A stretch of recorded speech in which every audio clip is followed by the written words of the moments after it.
Deep within the damp, fog-drenched pine forest of Maine sits Blackwood Manor, a sprawling Victorian estate whose very timbers seem to rot with a quiet, malicious intent. Built in 1888 by the ruthless industrialist Alistair Blackwood, the mansion was designed as a towering monument to unchecked ego and blinding ambition. Alistair cared nothing for human life. He built his vast, bleeding fortune on the backs of exploited mill workers, and he cared even less for the safety and well-being of those who dared to serve him beneath his own roof. Dark rumors soon began to whisper through the winding, frost-bitten streets of the nearby town of Ravens Hollow. The townsfolk spoke in hushed, terrified tones, claiming that Alistair had forged a dark pact with something ancient and vile to secure his endless wealth, sacrificing the sanity and occasionally the lives of his domestic staff to the hungry shadows that clung to property like a second skin. Ignoring the desperate, trembling warnings of the local elders, Alistair chose his location with arrogant defiance. He built the manor right atop an ancient, desecrated burial ground. As the sharp Gothic spires climbed higher and higher toward the bruised, violet evening sky, strange and terrifying occurrences instantly plagued the construction site. Workers began to vanish into thick morning mist, leaving behind only their tools, which were often found twisted into impossible, mocking shapes by unseen, violent hands. Worse still, an unnatural, freezing silence would settle over the sprawling grounds every single time the sun dipped below the jagged tree line, a silence so heavy it felt like a physical weight pressing down on the chest. Any sensible man would have fled. Any normal heart would have filled with dread. But Alistair Blackwood was blinded by his own insatiable greed and stubborn pride. He refused to abandon his masterpiece. Instead, on a cold, biting autumn evening, he commanded his terrified family inside the grand estate, pushing them past the threshold before slamming the heavy iron front door shut. With one turn of a giant brass key, he sealed their fate forever within those cursed, living walls. The shadows inside didn't just linger. They welcomed their new prisoners, and the foundation of greed was finally laid in blood, stone, and absolute darkness. Rumors whispered to the town of Ravens Hollow that Alistair forged a dark pact to secure his endless wealth, sacrificing the sanity and occasionally the lives of his domestic staff to the shadows that clung to the property. He built the manor atop an ancient, desecrated burial ground, ignoring the desperate warnings of local elders. As the Gothic spires climbed toward the bruised evening sky, strange occurrences plagued the construction site. Workers vanished into mist. Tools were twisted into impossible shapes by unseen hands, and an unnatural, freezing silence settled over the grounds whenever the sun dipped below the tree line. Yet, blinded by greed, Alistair moved his family inside, locking the heavy iron front doors behind them and sealing their fate within the cursed walls. The Midnight Awakening, the true horror of Blackwood Manor, revealed itself on the cold autumn equinox of 1892. Visitors and servants who dared to close their eyes within the mansion's walls quickly discovered that sleep was not a sanctuary, but a portal. At precisely 3:33 a.m., every gas lamp in the estate flickered and died, replaced by a suffocating, pitch-black void. Those who attempted to sleep experienced waking nightmares of terrifying intensity.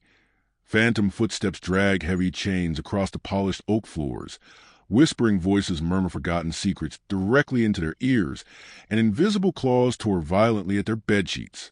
Worse still, those who fell into a deep slumber never woke up the same. Their bodies remained trapped in physical paralysis while their minds were dragged into the shifting, labyrinthine corridors of the spirit realm, stalked by the vengeful entities Alistair had summoned.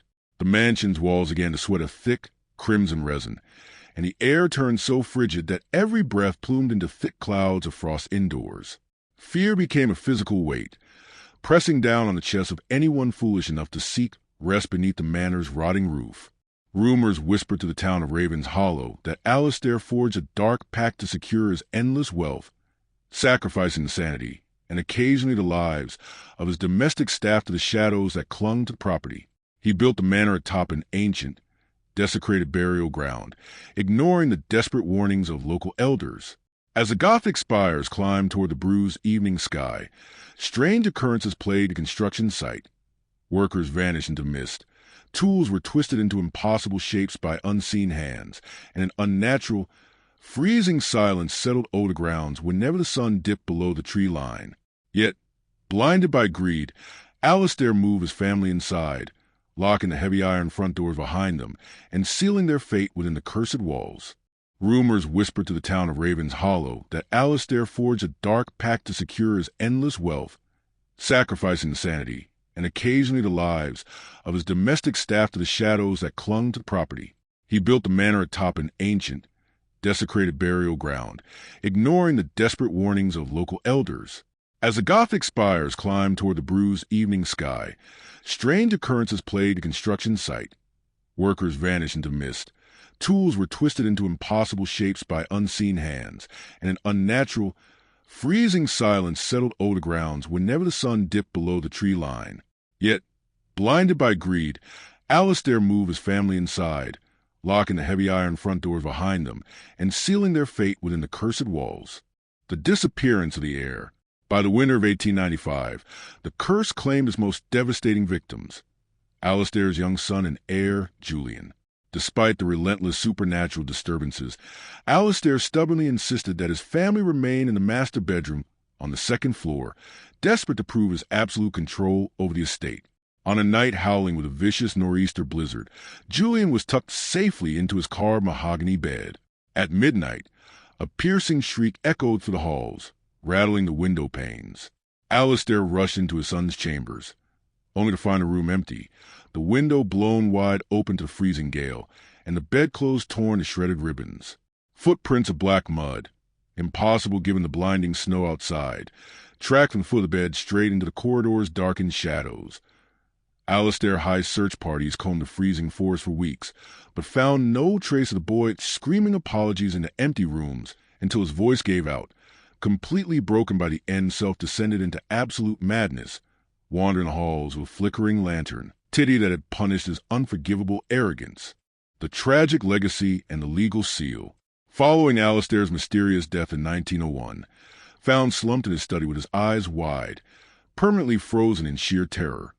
The estate passed through several unsuspecting owners, each meeting a horrifyingly brief and tragic end. In 1924, a newlywed couple attempted to spend a single night in the master suite.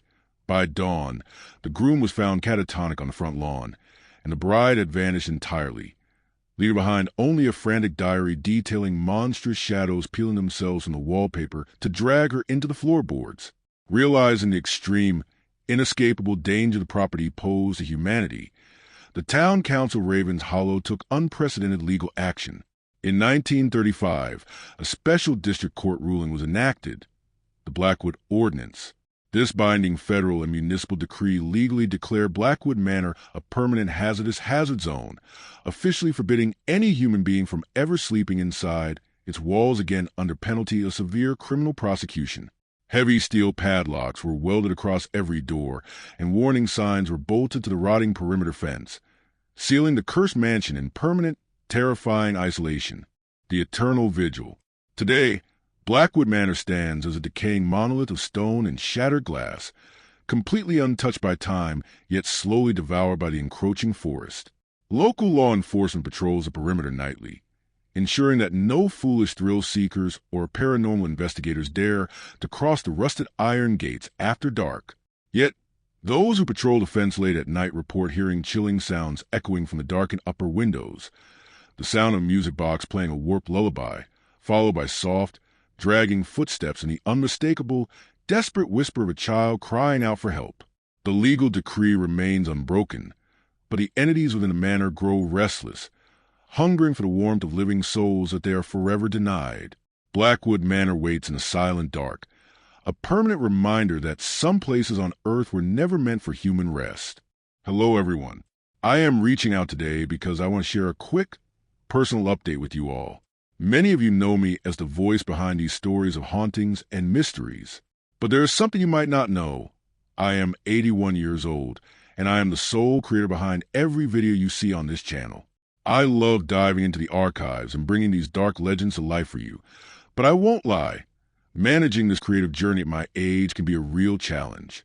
I am putting my heart into every project, but I cannot keep this channel growing without your help. I am asking for your support today. If you have enjoyed the stories I've shared, please take a moment to subscribe to the channel and share this video with someone who loves a good mystery as much as you do. Your subscription is more than just a number to me. It is a sign that you value the hard work I put into this, and it is exactly what keeps me motivated to keep creating new video here. Let's keep exploring this channel.